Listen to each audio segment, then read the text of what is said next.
की तरह इस साल भी बाबा बर्फानी के भक्तों का इंतजार खत्म होने जा रहा है। जैसे जैसे जून का महीना आगे बढ़ रहा है, देश के कोने कोने से शिव भक्तों की नजरें जम्मू कश्मीर की खूबसूरत वादियों और बाबा अमरनाथ की पवित्र गुफा पर टिक गई है। इस साल यानी साल 2026 में बाबा बर्फानी का ये पावन और अलौकिक अमरनाथ यात्रा आगामी 3 जुलाई से शुरू होने जा रही है। लेकिन इस पवित्र यात्रा की शुरुआत से ठीक पहले जम्मू कश्मीर का पूरा प्रशासनिक अमला और देश की सबसे मजबूत सुरक्षा एजेंसियां पूरी तरह से अलर्ट मोड पर आ चुकी हैं।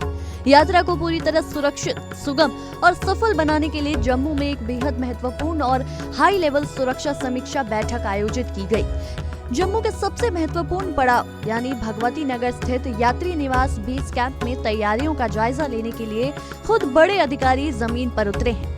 आज के इस विशेष रिपोर्ट में हम आपको बताएंगे कि इस बार बाबा के भक्तों की सुरक्षा के लिए क्या अभेद्य चक्रव्यूह तैयार किया गया है, बेस कैंप की क्या स्थिति है और प्रशासन इस बार श्रद्धालुओं को क्या क्या विशेष सुविधाएं देने जा रहा है।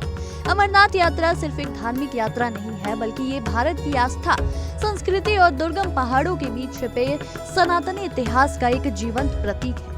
हर साल लाखों श्रद्धालु अपनी जान की परवाह किए बिना बर्फीले रास्तों, ऑक्सीजन की कमी और ऊंचे पहाड़ों को पार कर बाबा बर्फानी के दर्शन के लिए पहुंचते हैं। यही वजह है कि इस यात्रा को भारत की सबसे चुनौतीपूर्ण यात्राओं में से एक माना जाता है। और जब चुनौती इतनी बड़ी हो तो देश की सुरक्षा और प्रशासन की जिम्मेदारी भी दुगनी हो जाती है। इस जिम्मेदारी को निभाते हुए जम्मू के भगवती नगर स्थित यात्री निवास बेस कैंप में तैयारियों को युद्ध स्तर पर अंजाम दिया जा रहा है। हाल ही में जो हाई लेवल मीटिंग हुई, उसमें जम्मू के divisional commissioner Ramesh Kumar, IGP Jammu BS टूटी समेत नागरिक प्रशासन, जम्मू कश्मीर पुलिस, भारतीय सेना और विभिन्न केंद्रीय सुरक्षा एजेंसियों के तमाम शीर्ष अधिकारी शामिल हुए। इन अधिकारियों ने न सिर्फ बंद कमरों में रणनीति बनाई, बल्कि खुद भगवती नगर बेस कैंप का चप्पा चप्पा छाना, ताकि सुरक्षा व्यवस्था में कहीं भी कोई मामूली सी चूक न रह जाए। भगवती नगर का ये बेस कैंप आखिर इतना महत्वपूर्ण क्यों है, इसे समझना बेहद जरूरी है। दरअसल देश के अलग अलग राज्यों से ट्रेन, बस या हवाई मार्ग के जरिए जितने भी श्रद्धालु जम्मू पहुंचते हैं, उनके ठहरने, पंजीकरण यानी रजिस्ट्रेशन की जांच और आगे की यात्रा के जत्थे तैयार करके सबसे मुख्य केंद्र यही भगवती नगर यात्री निवास है। यहीं से हर सुबह तड़के हजारों श्रद्धालुओं के जत्थों को कड़ी सुरक्षा के बीच जम्मू कश्मीर घाटी के बाल्टाल और पहलगाम रूट के जरिए रवाना किया जाता है। इसलिए प्रशासन का सबसे पहला और कड़ा फोकस इसी बेस कैंप पर है। अधिकारियों ने इस दौरे के दौरान यात्रियों के ठहरने के आवास, उनकी स्वास्थ्य सेवाओं, पानी और बिजली की 24 घंटे सप्लाई, शौचालय की व्यवस्था और सबसे महत्वपूर्ण ट्रैफिक और सिक्योरिटी मैनेजमेंट का बारीकी से निरीक्षण किया है।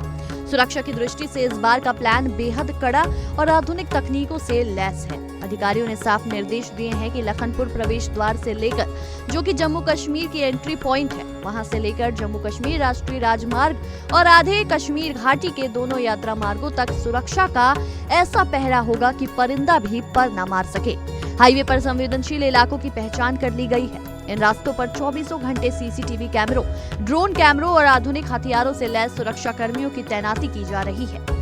सुरक्षा के साथ साथ इस दुर्गम यात्रा में स्वास्थ्य सेवाएं सबसे बड़ी प्राथमिकता है। अमरनाथ गुफा की ऊंचाई समुद्र तल से लगभग 13,000 फीट से ज्यादा है। वहां जैसे जैसे श्रद्धालु ऊपर चढ़ते हैं, हवा का दबाव कम होने लगता है और ऑक्सीजन की भारी कमी महसूस होती है। इस बात को ध्यान में रखते हुए जम्मू प्रशासन ने स्वास्थ्य विभाग को निर्देश दिए हैं कि भगवती नगर बेस कैंप से लेकर यात्रा के अंतिम पड़ाव तक जगह जगह ऑक्सीजन बूथ, मेडिकल कैंप और एम्बुलेंस की पुख्ता व्यवस्था होनी चाहिए।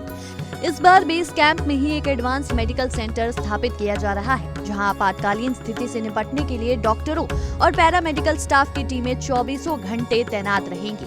प्रशासन का दावा है कि इस वर्ष श्रद्धालुओं को पिछले सालों के मुकाबले कहीं बेहतर और आधुनिक सुविधाएं उपलब्ध कराई जाएंगी। भोजन के लिए लगने वाले भंडारे यानी लंगरों की जगहों को चिन्हित कर लिया गया है और वहां सफाई व शुद्धता के कड़े मानक तय किए गए हैं। यातायात को सुचारू बनाए रखने के लिए पार्किंग की विशेष व्यवस्था की गई है, ताकि जम्मू शहर के आम नागरिकों को और बाहर से आने वाले श्रद्धालुओं को किसी भी तरह के ट्रैफिक जाम का सामना न करना पड़े।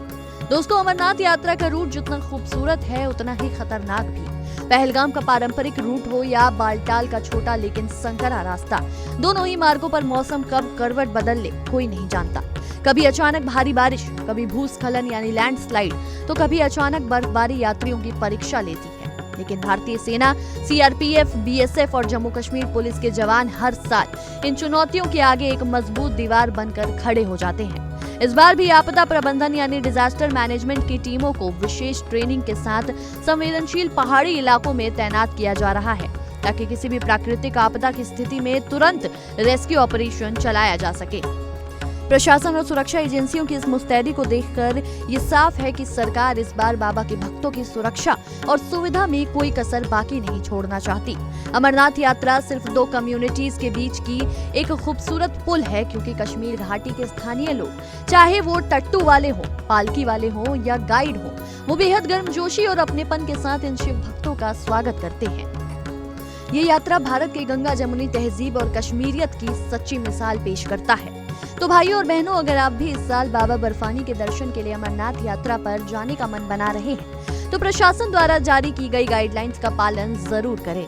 अपना मेडिकल सर्टिफिकेट और रजिस्ट्रेशन समय पर पूरा कर लें और यात्रा के दौरान सुरक्षा कर्मियों के निर्देशों का पूरी तरह सम्मान करें। प्रशासन की तरफ से तैयारियां पूरी हैं, सुरक्षा अभेद्य है और बाबा का दरबार सजने को तैयार है।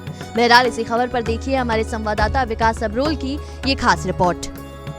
अब कल जो प्रतिपदा का दिन है, हम यहाँ से जो हरि पर्वत स्थित शारिका भवानी का मंदिर है वहाँ जाके पूजन अर्चन करेंगे और उसके पश्चात तृतीया के दिन दशनामी अखाड़ा श्रीनगर में छड़ियों का पूजन होगा और छड़ियों की स्थापना कर दी जाएगी। और वहाँ फिर दर्शनार्थी, जब तक ये हम प्रस्थान मुख्य यात्रा के लिए नहीं करते, तो वो दर्शनार्थ छड़ियाँ मंदिर में रहेंगी, तो कोई भी श्रद्धालु दर्शनार्थी आना चाहे वो दर्शन कर पाएगा। उसके पश्चात पंचमी, नाग पंचमी, जो कि एक प्रसिद्ध मुहूर्त है, हमेशा से परंपरागत नाग पंचमी, जो कि इस वर्ष 21 अगस्त को है, हम वहाँ पूजन करेंगे। अगर आपको स्मरण हो, जब यहाँ हालात अच्छे थे तो ये जो नाग पंचमी के दिन हम पूजन करते थे और पूजन करते ही हम प्रस्थान कर देते थे। और ये पूरा दशनामी अखाड़ा श्रीनगर से लेकर पवित्र गुफा तक का जो मार्ग है वो पैदल तय किया जाता था। पंचमी की रात्रि पंपोर, षष्ठी की रात्रि बिजबहाड़ा, सप्तमी की रात्रि गौतम नाग होते हुए अनंतनाग, अष्टमी की रात्रि मार्तंड, नवमी की रात्रि अश्मकाम, दशमी और एकादशी पहलगांव, द्वादशी की रात्रि चंदनवाड़ी, त्रयोदशी की रात्रि शेषनाग, चतुर्दशी को पंचतरणी और अंततः श्रावण पूर्णिमा, जो कि इस वर्ष 31 अगस्त को है। सामान्यतः जो रक्षाबंधन और जो रक्षाबंधन का पर्व है वो मनाया जाएगा 30 अगस्त को, लेकिन चूंकि हम पूजा के माध्यम से, पूजा के निमित्त हम सूर्य उदय के साथ जो तिथि रहती है उसको हम पकड़ते हैं, तो 31 अगस्त को सूर्य उदय के साथ पूर्णिमा है, श्रावण पूर्णिमा। तो हम प्रातःकाल, पिछले वर्ष भी यही परिस्थिति बनी थी, हम लगभग 5 बजे से पहले पवित्र गुफा में पहुंच गए, हमने तैयारी की और सूर्य की पहली किरण के साथ हमने वो पूजन प्रारंभ किया। और उस पूजन करने के पश्चात 31 अगस्त को सायंकाल हम फिर पड़ाव होगा पंचतरणी। 1 सितंबर को हम पूजन और विसर्जन पहलगांव में लिद्दर नदी के किनारे करेंगे। इस यात्रा के टाइम हमारी बहुत सारी जवाबदारियां अधिक बढ़ जाती हैं, जैसे कि यात्रा इस साल 2 महीना चलेगी, तो उसके अंदर हमने यात्रा के देखते हुए पूरी तैयारियां की हैं।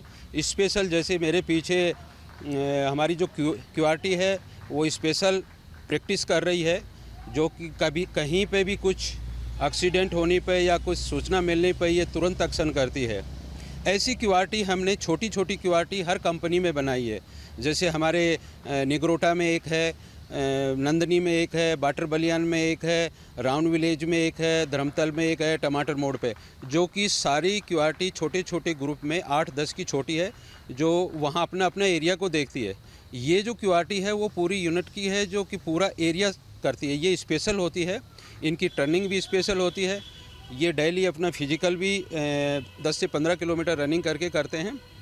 और इस बार हमने स्पेशल, क्योंकि कंपनियां भी पिछली साल से ज़्यादा तकरीबन इस रोड पे लग रही हैं। और हमारे पास जैसे BDD स्क्वाड है, डॉग हैं, 8 से 10 डॉग हमारे इस एरिए में सर्चिंग करते हैं मॉर्निंग में यात्रा आने से पहले।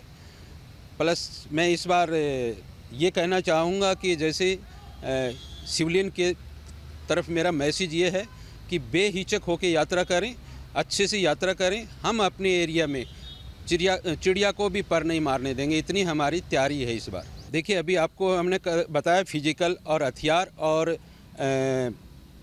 कोई भी एक्शन करने पे जैसे उनको हमने ट्रेनिंग दी गई है। कोई भी गाड़ी या छोटा से छोटा एक्सीडेंट हो जाता है या कोई गाड़ी नाले में गिर जाती है गलती से परचूने, तो उसकी रेस्क्यू कैसे करना है, आपके पास क्या क्या हथियार होने चाहिए, क्या क्या औजार होने चाहिए, वो सब के सब इनको दिए हुए हैं। अगर कोई टेररिस्ट की खबर मिलती है तो आपको क्या एक्शन करना है, कितना समय आपके पास है, कैसे आपको चलना है, क्या क्या आपके पास होना चाहिए, वो पूरी तैयारी हमारे पास है। देखिए इंडिया डेली 24/7 अब आपकी स्मार्ट टीवी पर। इंडिया डेली मौजूद है सभी डिजिटल प्लेटफॉर्म पर लाइव और लगातार। इंडिया डेली 24/7 हर दिन राष्ट्र को समर्पित।